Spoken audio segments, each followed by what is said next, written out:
सफाई कर्मचारी माने वर्तमान झाड़ू बंद आंदोलन देइचंती शांतिपूर्ण भाव में प्रतिवाद करुचंती। झाड़ू सामना रही 84 नंबर वार्ड रे आम अच्छु बरगड़ 84 नंबर वार्ड रे सेठारे शांति श्रृंखला भाव में धारणा बसुंट जिते दिन पर्यंत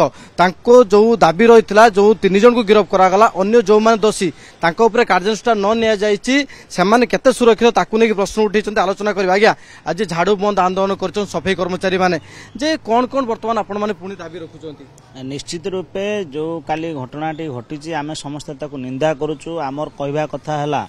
आमर एडिशनल कमिशनर रत्नाकर साहू जो अनुसार एफआईआर माने दारज कर से एफआईआर अनुसार कार्यक्रम हो जदि दफा कम रमती काली आम देखुलु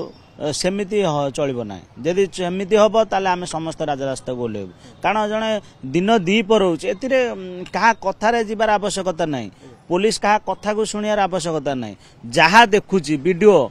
फुटेज जहाँ अच्छी जे भली भाव में सेमाने तांको सार को कलर धरिकी घोषाड़ुंट घोषाड़ी घोषाड़ी नौकरी अपहरण करने को उद्यम करुँच जो भली ना नौकरी जे किए आम नेता को या कहला से ऑफिसर को आमको दरकार आम नहीं जीवु जो अपहरण उद्यम करुले से मेयर रही आउ 2-3 जन कॉर्पोरेटर आहत होती छड़ेवा समय जिते बुझेले भी से जमा चेष्टा बुझु नथिले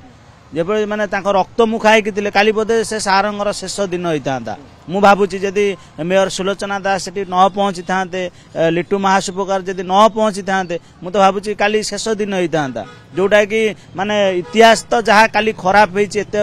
वर्ष केबे एमिति ऑफिसर मानकू कई माड़ मारी नथिले ऑफिस रे पसिकी इभिन आमर एमपी अपराजिता षडंगी निजे भी पूर्वतन कमिशनर थिले बीएमसी रो सीए भी घटना को तुरंत निंदा करिसेंती ट्वीट कर संघर्ष गोटे निष्पत्ति होबार थिला कोन निष्पत्ति परे तो प्रत्याहार हेतिला काहेकि पुनी आपण माने आज धारणा देले। निश्चित रूपे काली आमे धारणा देइथिलु जे तुरंत गिरफ पाई किंतु काली आमे देखिलु जो माने प्रकृत रे आउ जो माने अछंती से मानु काई धरा जाउ नै ए माने जाइसंती मते लागु जे प्रायोजित भाबे जाइसंती 3 जन को तो गिरफ करा गला ना किंतु जीवन राउत केते संश्लिष्ट अछंती सेटा अलगा कथा से कोन पई गले कि राजनीतिक कारण वस्तु गले सेटा अलगा कथा किंतु प्रकृत रे जो माने माड़ मारी घोषाड़ी कि नउतले से माने कुआडे गले से माने से 2 जन अलगा आउ जन अछंती। निश्चित भाव में यह प्रतिभा जिते अतिरिक्त कमिशनर माड़ मराला मैडम आपण मैंने सबुदिन वार्ड वार्ड बुली सफा करती किंतु आज आपण मैंने झाड़ू तय थई देइचंती शांतिपूर्ण भाव धारणा दउचंती कोन चाहूचंती वर्तमान आपण माने कोन चाहू सर तांको एदले माडे पाले एते बड़ ऑफिसर को ताले हमको माड होबनी बोली ग्यारंटी कोन होची आम से काम बंद कर ना मन करूँ तांको एते बड़ ऑफिसर को माड मारा होला ताले आम कि छार लोक केते दिन पर्यंत धारणा चलिबो जेते दिन जाओ न्याय न मिलिबो जेते दिन जाओ तांको मानु गिरफ न होबो मैडम 3 जन को गिरफ कराई छी ना आगे आगे आउ के काहा गिरफ करिया आउ काहा जहां पोटेसर जहां देखा जाउ छै मानु गिरफ करा जिवो। मैडम आपण माने ओळिया आज उठाउ नाहंती वार्ड रे ओळिया मध्ये पडिची जे केमती हबो काईना जनसाधारण माने हरियाण होउचंती आपण माने जदि ओळिया न उठेबे जेहेतु कमिशनर को माड़ बाजी बोली आम आज अलिया उठेनु काली आम कॉर्पोरेटर सार को कहे काली आम सुपरवाइजर को कहे काली आमको कहे आम कहीं काम करूँ आम केबे काम करूँ जहाँ तो मंत्री की जनइबू जे पर्यंत सी न्याय न देइछन्ती आम काम करूँ आमे तो जहाँ चाहूलु भी ता भी हेई पारुनी एते खटुचु तापर कोन हमको न्याय मिलुची कि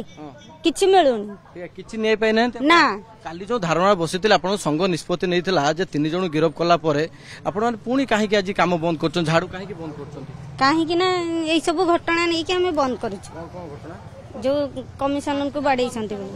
मैडम ये घटना